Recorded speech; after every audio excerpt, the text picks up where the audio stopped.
Welcome to 20 Minutes with Mike, brought to you by Legal Ease, the ultimate guide on how to survive a law practice. The Chastain Law Office of Gold River, California, and Barking Frogs, your best source for race swag. Go bigger and louder. Now here's your host, Mike Chastain. Well, welcome to 20 Minutes with Mike. I'm very excited about the program that we're going to have today. I was asked by one of our listeners, Leslie Pelling. She sent me a message in an email. I'm very grateful for that, and she asked the question of how to think positive, be positive, and stay positive, especially in these stressful and trying times. It's such a great question. So let's just get to it. Well, Leslie and everybody else, I feel your question. I get it. We're going through some difficult times. There's a lot of change in the air. There's a lot of political division. There's lots of things going on, and at there's a lot of uncertainty. Is really I think what it kind of boils down to. So how does one stay positive in that? So in these times, and so I'm gonna offer up a number of suggestions of things that I use and things that I've read and what other authors have said to help you maintain a positive attitude. So the good news is your attitude is up to you. Whether you have a positive attitude, a negative attitude, or a neutral attitude, that is totally up to you. All of that occurs right here between your ears. The bad news is that there's a lot of influences out there that are very negative. Um, the news, you know, um, the news is always sensationalizing bad information. You very, very rarely hear, "Oh, man helps woman walk across the street." Young boy helps woman, carry her groceries. You don't hear the good news, the things that people do, unless they're like super heroic or something. But you get a constant barrage of bad news and speculative bad news. I mean, so much of the quote news today is guessing what's going to happen. What are the Republicans going to do? What are the Democrats going to do? How are they going to react to this? What will North Korea do? I mean, and it's always got that bad spin. So that's the bad news.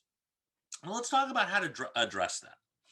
So the first thing that I recommend is um, a physical response. So um, in her book and Amy Cuddy's book, Presence, she talks about what she calls the Wonder Woman stance, where you put your hands on your hips and your feet are shoulder length apart, and you stand like Wonder Woman or Superman, and you just take that stance. If it's hard to be depressed when you're in that stance. It's a positive stance. It's a powerful stance. Tony Robbins talks a lot about the physical manifestation of just smiling, just forcing yourself to smile, laughing. It's really really hard to be bummed out when you're laughing. And are there ways to laugh? Well, yeah. I mean, one thing that if I turn on if I'm driving and I've got the news and I'm listening to the blah blah blah bad bad bad bad, I'll just oftentimes just go to the comedy station. I mean, I have Sirius XM, but you go to the comedy station, and 9 times out of 10, I'm going to find something that at least will cause me to crack a smile, and sometimes give a flat out belly laugh. And there is nothing more powerful than a laugh. It increases your serotonin and your endorphins. I mean, laughing is really really good for you, right? Um, Very few things will improve your attitude more than a good belly laugh. So there's a physical side to this, that if you can, take a power stance, find a way to smile. Even if you don't feel like smiling, just force yourself to smile. Find a way to laugh. That is just a super step of moving forward, of getting out of that I'm bummed out thing. um Mental. So let's talk about mental. What can you do for your mental well-being? Well, I've talked about this at length, but I'm going to continue to reiterate gratitude. Gratitude is probably the single most valuable thing that you can do, and it is as simple as the day is long. Now, some people go, I got nothing to be grateful for. And I would say, really? Well, do you have a roof over your head? Do you have access to food? Do you have access to clean water? Um, do you have a bed that you're sleeping in? Are you breathing? I mean, you can boil it down to some of the most simple things. I was talking to my daughter on the phone the other day, and apparently they were doing some work on her building, and they turned the water off. And all of a sudden, they didn't have water to brush their teeth. They didn't have water to make coffee, whatever. Well, you know, is running water, you just turn the tap and you've got water. Is that something to be grateful for? Yeah, it is, because the vast majority of the people on the planet don't have running water in their homes. So is that something to be grateful for? You got a roof over your head. You're outside of the elements. Is that something to be grateful for? I mean, you may not be happy with your home. It may not be your dream house. It may not be the perfect situation, but you got a roof over your head. If you got a roof over your head, you've got something to be grateful for. If you've got electricity, you've got something to be grateful for, because the majority of the people on the planet don't have electricity. Um, you have, you can go down to the store and get food. You don't have to go and hunt and kill it and hope that you can find it. And if you don't, go to bed hungry. There is so much to be grateful for. If you have good health, or you're managing your health, or you just aren't in pain today, or it's not as much pain as it was the day before, there's a million things that you can find to be grateful for. And if you aren't finding something to be grateful for, you're not trying hard enough. It's as simple as that. Sometimes you may have to get right down to I'm grateful that I have this pen. I'm grateful that we have the internet. Oh my goodness, what a wonderful tool that we have available to us, even with all the bad things that go along with it. What a wonderful tool. The fact that I have a voice, that I can talk to you guys and help you out. I am so grateful for that. And so what are the things that you should be doing, or what are the things that you can do? Well, one is have a gratitude journal. Um, I have a gratitude journal every day, or almost every day. I don't want to say I do it every single day, but probably 6 days a week. I write down 9 or 10 things that I am grateful for. And it's the act of taking the time to write it down. And then not only do I write it down, but then I take a minute to be thankful for it. I am grateful for that. I am thankful for, thank you, thank you, thank you. Um, I start virtually every day with that, and I have to tell you, it's really, really powerful. If you are feeling depressed, if you're feeling bummed out, if you're having a tough time with a positive attitude, I honestly think there's nothing that you can do that would be more valuable than starting a gratitude journal.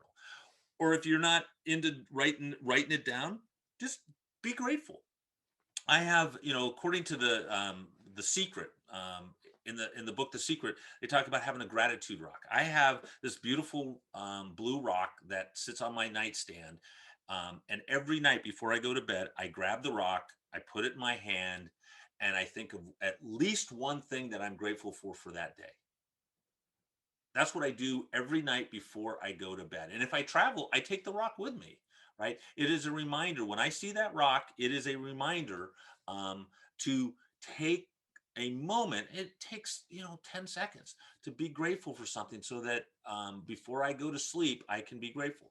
Some people recommend doing gratitude journals at night. I do it first thing in the morning, because I really want to, superpower my day. But either way, and best is to do it both. I do the gratitude journal in the morning, and then I have my gratitude rock at night. So before I go to bed, I think of one thing that I'd be grateful for. I will tell you, it makes a huge difference. Here's another thing. This is maybe where I should have started. I told you the good news is that you have control over your attitude. The bad news is there's all these influences that are, trying to bum you out. One of the simplest things you can do is turn that crap off, right? Turn off the news. Do you really need to listen to the news every day? for many years, I felt like it was my obligation as a citizen to be informed. And I still believe it's my obligation as a citizen to be informed and know what's going on. And in my law practice, it's important for me to know what's going on. But I don't have to listen to that crap every day, because it's the same stuff over and over and over. Literally 5 minutes. Um, uh, there are news sources that you can look at that will give you just a real brief overview of everything. There's an app called the Skim, and it'll just give you kind of the highlights of what's going on. I mean, if something major is going on in the world that you need to know about, it's in the Skim. Um, you just don't need to be inundated with it. Social media, you really need to set up your social media account, especially Facebook or that kind of thing, to excise, get rid of all the people that are giving you negative stuff. If somebody's, so for me, I do not engage in politics on Facebook. Okay. If you are engaging me in politics and Facebook, I shut that down. Okay. I don't want that on my feed. What I want to see is stuff that's uplifting, that's inspiring, or that's informative. Something that I might be interested in. It doesn't necessarily, informative doesn't always mean it's positive, but it's informative in that it's useful for some purpose as opposed to just bad spewing. So I shut that down. Just shut it down, or take a vacation from it. I'm not saying get rid of Facebook. I use Facebook. This is going to be on Facebook, but you don't need it every day. You don't need to be on it constantly, whether it's Instagram or any of those social media apps. Give yourself a break. Take a vacation from it. All right. Another really, really powerful way to maintain a positive attitude is set your bar at success. Okay, so let me give you an example. I met a guy one time who said, every day that I'm above ground is a successful day.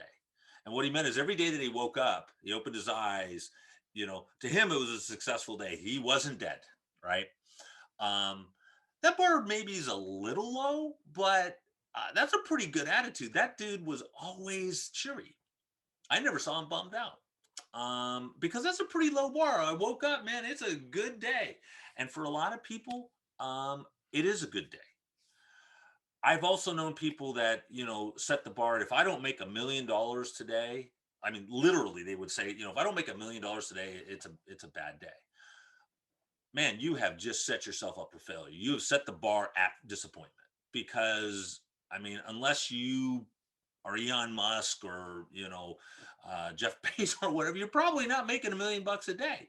And it doesn't matter, that's just an artificial number. If you're saying, if I don't make $10,000 today, if I don't make $1,000 today, if I don't make $100 today, those are really external things that you may or may not have any control over. So the point is, set the bar at success where you have control over it. If you don't have control over it, then you are putting your happiness and your positive attitude at the whim of some other factor.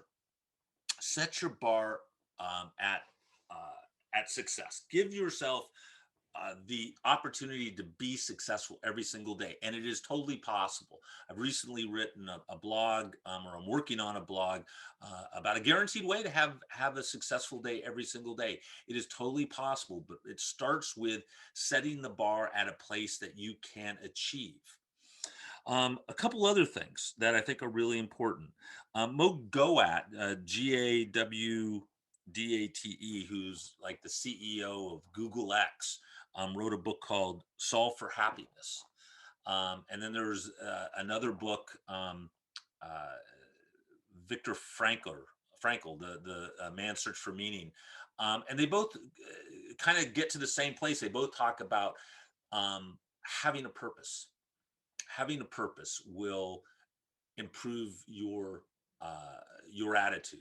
If you believe that you have a purpose and you're moving towards that purpose each and every day, um, you will feel better about what you're doing, even if you're going through some rough times. Um, and I would say that your purpose isn't necessarily your job or your employment. That may not be your purpose. That may be the way that you make money. That may be the way that you put food on the table, but that may not be your purpose. A lot of times, a person's purpose is something other than their employment. You know, their employment is just how they make money, but they have another maybe they work for a nonprofit, or a homeless shelter, or they help feed people on the weekends, or they work in a food bank, or part of what I think my purpose is now is doing what I'm doing right now, is helping people um, improve their lives by giving tips and things. And that's why I am doing counseling for folks, um, counseling, coaching, mentoring. I'm offering those services because I really feel like that's my purpose. I practice law, and we feel like we do a great job at that. And we're helping people, and that's part of my purpose. But um, right now, I feel like there's a transition going on. So um, find your purpose, and when you have a purpose and you're moving towards that purpose, you will feel better about what you have going on. And then I don't want to say it's the last thing, but it's the last thing that I have on my list, because I only we keep these to 20 minutes, right? Is have a success routine. Um, Part of the reason to have a good morning routine is so that you can start every day with success. Whether it's meditating, or doing your gratitude journal, or working. Let's say you're trying to write the great American novel, taking 20 minutes to write, or maybe doing your exercise for the day, or if you're trying to learn the guitar, taking 20 minutes to play the guitar in the morning. Setting yourself up each and every morning so that you have a success, so that if the rest of the day went to the hell in a handbag, you could still point to that you did that you stuck to your routine, and that you had a positive interaction with the day, that you already started the day in a positive way. Starting every day with a victory is so critical, to developing the momentum to have victories throughout the day. And that's the key part of it, is that um, if you start the day on a positive note with a victory, it is so much easier to reach the next victory. If you start, if you get out of bed, 5 minutes before you got to go to work, and you're running around like your hair's cut off, and throwing your clothes on, and you put on the wrong socks, and your suit doesn't match, or your shirt's all wrinkled because you didn't have time to iron it, or you had to pull it out of the laundry because it was the only one you had. You had, you gave yourself no time, and you rush off to work, and you listen to bad news. You're going to show up, you've already like suffered this huge defeat. You walk through the door, and it's like, you're the Eeyore of the day. Oh, it's gonna be another bad day. Well, if you start your day that way, you can almost guarantee that it's gonna be another bad day. Start with a victory. And part of that is get up in time. I'm not saying you got to get up at 5 o'clock. We talk about the 5 o'clock club. Um, I'm not a big fan of that. I like my sleep. I think sleep is so critical. But get up in time to give yourself the opportunity to have a success before you go to work, or before you go to start your day, before you go to do whatever it is that you're going to do. Give yourself the opportunity. All right. So there's physical things that you can do. There's mental things, gratitude, first and foremost. Set your bar at success every day. Give yourself the opportunity to be successful every day.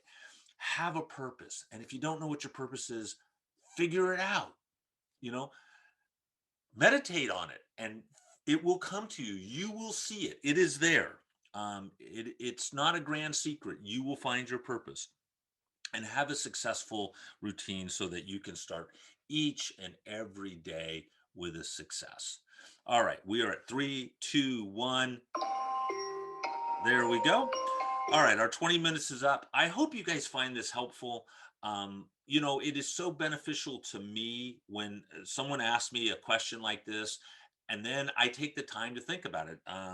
Leslie asked this question about a week and a half ago, and I didn't want to just jump into it. I wanted to spend some time thinking about what can I offer you that you can actually use today to think positive, be positive, and stay positive in these trying times. So I hope you find that this is helpful. If you have other questions, or if there's other topics that you want me to cover, you can email me at mike@chastainlaw.net. It's .net, mike@chastainlaw.net. You can put a comment in the Facebook. I encourage you to do that, because then other people get to share that. Um, You'll also find me on YouTube under the Mike Chastain page. And then you can always go to my webpage, mikechastain.com. These videos are all there. And you can re-listen to them, or whatever you need to do. So I hope you find this useful. I really enjoy doing it, and I appreciate your time. And we'll look forward to talking to you next time. Y'all take care. And always remember, be grateful for what you have, and be willing to work for what you want. All right. Y'all take care. Bye now.